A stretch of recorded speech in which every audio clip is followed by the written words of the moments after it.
Hi guys, Pastor B here. Happy Thursday. Happy April 6th. Greetings from Lubbock, Texas, where the sun is shining brightly through the window.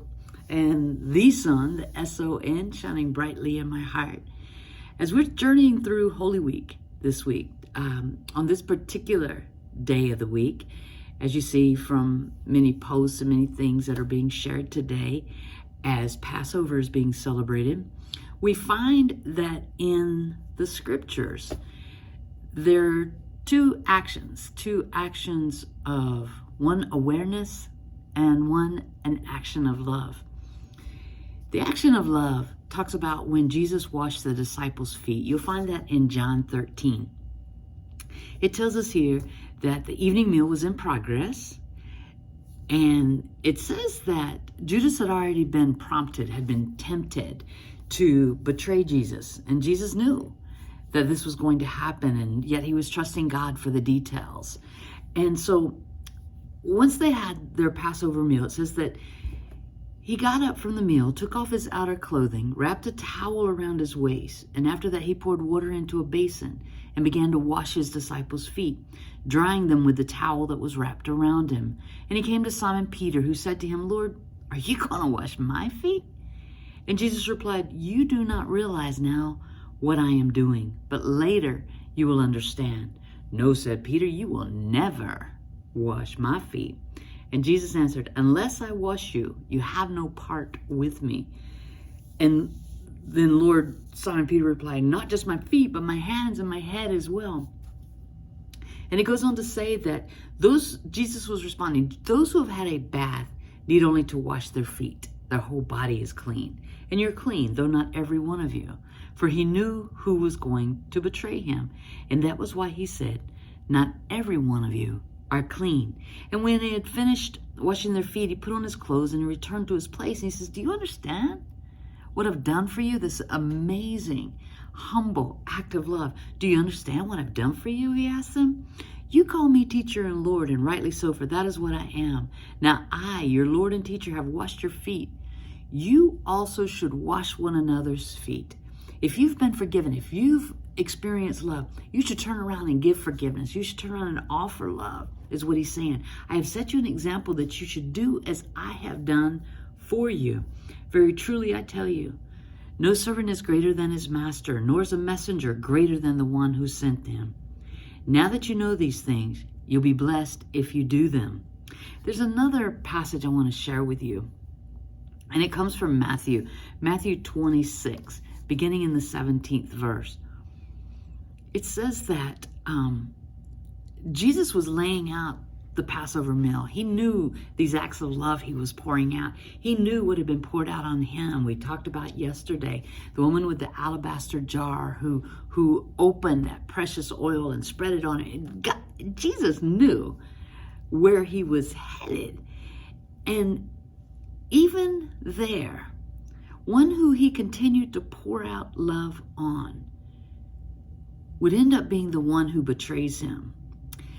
In Matthew 26, it tells us that once the Passover meal was prepared, he says, when evening came, in verse 20, when evening came, Jesus was reclining at the table with the 12, and while they were eating, he said, "Truly I tell you, one of you will betray me." And they were very sad, and they began to say to him one after the other, "Surely you don't mean me, Lord, not me." And Jesus replied, "The one who has dipped his hand into the bowl with me will betray me, and the Son of Man will go just as it is written about him. But woe to the one who betrays the Son of Man. It would be better for him if he had not been born." And Judas, the one who would betray him, said, "Surely you don't mean me, Rabbi." And Jesus answered, "You have said so." And he goes on and says, while they were eating, Jesus took the bread, and when he had given thanks, he broke it, and he gave it to his disciples, saying, "Take and eat. This is my body." And he took a cup, and when he had given thanks, he gave it to them, and saying, "Drink from it, all of you.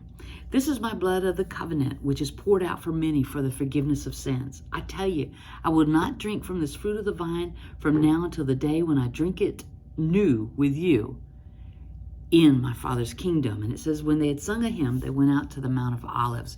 Now I share those passages with you because I want you to see Jesus poured out love on the one who would betray him. Let that sit there for half a second. The one who had experienced all things with him. You see, oftentimes we look out there to those and we point fingers out there to those that might betray us when it was his inner circle, someone in his inner circle. And interesting enough, they began to deny it. Not me, Lord, there must be something wrong here. Not me, surely you don't mean me. But yet, it goes on to say that what we do for one, we do for all. And so why I say that is because his act of mercy and humility and love by washing their feet, what he did for one, he did for all. Like, he didn't draw lines. He didn't draw lines and say, oh, I'm sorry, poor one. You know, he didn't say, okay, poor in this line, transgendered in this line, the broken over here, the sick over there. Okay, rich, you right here, come right here. He didn't say that. He treated all the same. Jesus poured out love because he is love. Christ is love. God is love. But interesting enough, those sitting at the table with him, there was one who was going to betray, yet he was going to love him anyway. Okay, there are those in our life who betray us. And this amazing act of atonement at one, bringing everybody on an equal playing field. That's what Christ was about. There's all this stuff going on now that folks seek to set themselves above, whether it is in social realm, political, financial, spiritual. There are always those that seek to lift themselves up and push others down in order to get there. But you see, in Christ, everybody's at one atonement. Everybody's at the same level. Okay? And even in that place, there are moments when we fall short. Yet, that humble act of washing our feet and pouring out love on our feet, pouring out love on our walk. Our walk won't always be pure before Christ, but it's about, hey, let me wash your feet. Let me get you back on the right track. Let me get you back to that place of atonement is what this speaks to me. Because you see, in atonement, there aren't any walls. There are only bridges. Bridges being built through sharing the holy meal together, the holy sacrament together. There's bridges being built, sharing in the washing of the feet. There's bridges being built by this amazing, perfect love that casts out all fear. Fear of the unknown, fear of those that are different than you, fear of those who you don't understand, fear of those that you found yourself judging once before that right now you might just love, but others are judging them. Pay attention. Pay attention. The story that happened in the scriptures is being played out today. And I know folks said that 20 years ago, 40 years ago, 50 years ago. That's why it's so important to pay attention and remember so we don't repeat that kind of history. It's important for history to be made known. It's important to know what happened so that we can learn from it and not repeat it, not be those that continue to betray Christ in God's name and say, oh, because of God, I this, that, and the other. No. If you know it, if you know it and you know the word for yourself, you know what perfect love is all about, even when it's towards you, even when you need it, even when you need an expression of it.